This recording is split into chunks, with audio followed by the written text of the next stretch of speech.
Hello friends, मैं हूं अजीज। आप देख रहे हैं मूवी स्टॉक चैनल, जिस पर आज मैं रिव्यू करने वाला हूं वुल्फ्स फिल्म को, जो कि यहाँ पता है कि पहले थिएटर के लिए वो कहते ना कि खरीदी गई थी, लेकिन बाद में एप्पल प्लस वालों को पता नहीं क्या सूझी, जिन्होंने इस फिल्म के छोटे से प्रीमियर के बाद इस फिल्म को सीधे सीधे अपने प्लेटफॉर्म यानी कि एप्पल प्लस पर सिर्फ हिंदी सबटाइटल के साथ ही रिलीज किया गया है। यानी पूरी फिल्म आपको इंग्लिश में देखने के लिए मिलती है, जो लगभग कहूंगा 2 घंटे मांगती है। जिसकी अब अगर कहानी की बात करें तो कहानी जैक और निक के कैरेक्टर पर फोकस करती है, जो ना चाहते हुए एक ऐसे मिशन में लाश को ठिकाने लगाने का काम ले लेते हैं या फिर कहूँ फंस जाते हैं। जिन सब में सबसे बड़ी प्रॉब्लम है उन दोनों का ना जमना। जी हाँ, ये दोनों एक दूसरे को बिल्कुल भी पसंद नहीं करते हैं, लेकिन जब एक ही काम दोनों को मिल जाए तो ये दोनों प्रोफेशनल्स या फिर कहूँ दी लेजेंड हिमसेल्फ जॉर्ज क्लूनी और ब्रैड पिट क्या कुछ करेंगे। उन्हीं सारी सिचुएशन पर ये फिल्म अपने ट्रैक को बढ़ाती है, जिसे हाँ आप अगर आप चाहो तो थोड़ी बहुत गाली के चलते फैमिली के साथ भी बैठ करके देख सकते हो। जिसके ट्रेलर की वाइब से ही ये बात पता चल गई थी कि फिल्म असल मायने में फैन सर्विस के लिए ही बनाई गई है। लेकिन क्या ये फिल्म अब उन सबसे ऊपर उठते हुए खास करके डायरेक्टर जॉन वॉट्स की नजर से इन दोनों लेजेंड्स को एक साथ लाने में तो कामयाब हुई ही है, लेकिन उसी के साथ साथ इन दोनों के बीच की जो केमिस्ट्री है उसे बिल्ड करने में कितना कामयाब होती है। चलिए उन सारी की सारी अब डिटेल पर बात करते हैं। जिससे पहले अब आ जाए मेरी वही छोटी मोटी सी डिमांड पर, तो वो है इस चैनल को सब्सक्राइब, वीडियो को लाइक और शेयर करने की तो कर लो।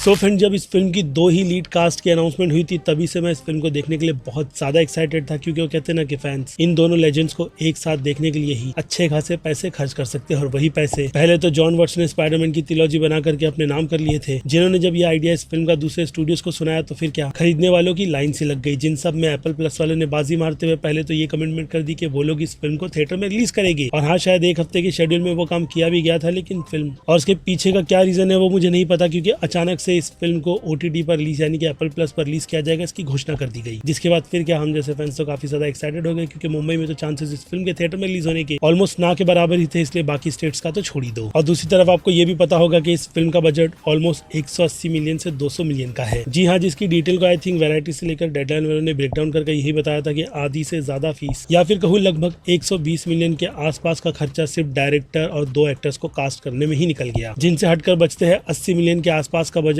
वो इस फिल्म में लगाए गए हैं। तो उस हिसाब से अगर इस फिल्म को देखा जाए तो फिल्म काफी ज्यादा एवरेज सी ही है, जिसके अगर स्टार कास्ट को इंक्लूड कर आप बजट देखोगे तो फिर आपको थोड़ा बहुत क्या बहुत ज्यादा शक होगा कि इतने बड़े बजट में स्टूडियोज राजी हुए भी तो हुए कैसे। क्योंकि जैसे कि मैंने कहा, ये काफी मिड सी फिल्म अपनी कहानी की प्रेजेंटेशन ट्रेलर से ही हमारे सामने रख देती है। यानी पूरी तरीके से अगर जो चीज बचती है तो वो सिर्फ और सिर्फ ये 2 एक्टर्स और इनकी परफॉर्मेंस ही है, जिन दोनों के कंधे पर इस फिल्म की कहानी रखी गई है। और नो डाउट दोनों ने अपनी काफी अच्छी शानदार सी परफॉर्मेंस से इस फिल्म को मेरी नजर में तो ठीक ठाक शांत दे ही दिया है, जिसे मैं वन टाइम वॉच के हिसाब से आपको तो हाईली रिकमेंड करूंगा ही, खास करके फैंस जो चाहते हैं कि इन दोनों लेजेंड्स को स्क्रीन पर देखें। जिनके अलावा फिल्म में बाकी जितने भी गिने चुने एक्टर्स हैं वो भी ठीक ठाक सी परफॉर्मेंस ही देते हैं। जिन सबसे हटकर मेकर्स को सलाह ये रहेगी कि जॉन वॉट्स के नाम पर इतने भी पैसे खर्च करना ठीक नहीं, क्योंकि देखा जाए तो MCU की फिल्मों को डायरेक्ट करने के बाद जो वो कमाई हिसाब से बहुत ज्यादा करती है, तो इन डायरेक्टर्स की वैल्यू भी बढ़ जाती है। और ऐसा ही कुछ शायद रियान कोगलर के साथ शीनर फिल्म बनाकर भी वार्नर ब्रदर्स वालों ने किया है, जिस पर बाद में बात की जाएगी, क्योंकि अभी तो बात चल रही है वुल्फ्स फिल्म की, जो कि मुझे लगता है कि इसके दूसरे बजट को छोड़ जो असल फिल्म का बजट है उसमें दूसरी अगर कोई भी चीजों को इंक्लूड करे, जैसे कि फिल्म का direction, photo, colour correction, cinematography, इन सारी ही चीजों पर डेफिनेटली अच्छा ही काम किया गया है। क्योंकि एप्पल वाले क्वालिटी कंटेंट ही खरीदते हैं, और ये कंटेंट तो है ही क्वालिटी का, जो बस कुछ नया नहीं लेकिन एक सिंपल सी स्टोरी को अच्छे स्टार्स के साथ दिखाती है। यानी इस पूरी फिल्म को देख करके बोर वाला जो फैक्टर था वो तो मुझे इस फिल्म की 2 घंटे की ऑलमोस्ट कहानी से भी महसूस नहीं हुआ, क्योंकि मैंने फिल्म टाइम पास के हिसाब से ही देखी थी, और उस टाइम को इस फिल्म ने मेरी नजर में पूरी तरीके से पास कर दिया। जिसका देखना ना देखना बनती है आपकी जिम्मेदारी, क्योंकि मेरा ओपिनियन ऑब्वियसली मैं आपको इस वीडियो में दे रहा हूं। जिनसे हटकर अब फिल्म की रेटिंग्स की बात की जाए तो एक्शन इस फिल्म में जो गिने चुने से है उन्हें मैं 5 में से 1.5 स्टार की रेटिंग दूंगा। तो वहीं बात की जाए कॉमेडी की, तो हाँ फिल्म की कॉमेडी की पेस्ट और हाँ डायलॉग राइटिंग अच्छी ही लिखी गई है, जिस हिसाब से फिल्म की कॉमेडी 5 में से 2.5 स्टार डिजर्व करती है। तो वहीं बात की जाए फिल्म की कहानी की, तो कहानी 5 में से बस 2 स्टार ही डिजर्व करेगी। और फिर बात की जाए फिल्म के सस्पेंस की, तो फिल्म का सस्पेंस मेरी नजर में इस फिल्म को 5 में से 0 स्टार दिलाएगा, क्योंकि वो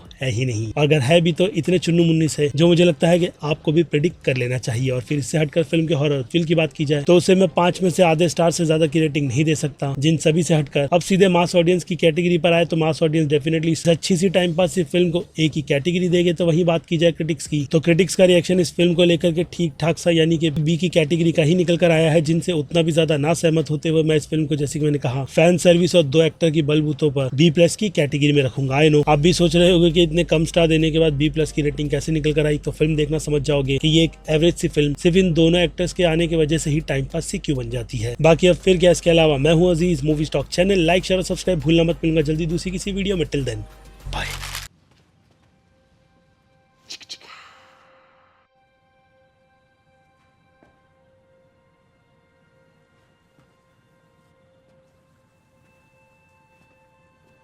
You're still here. It's over. Go home.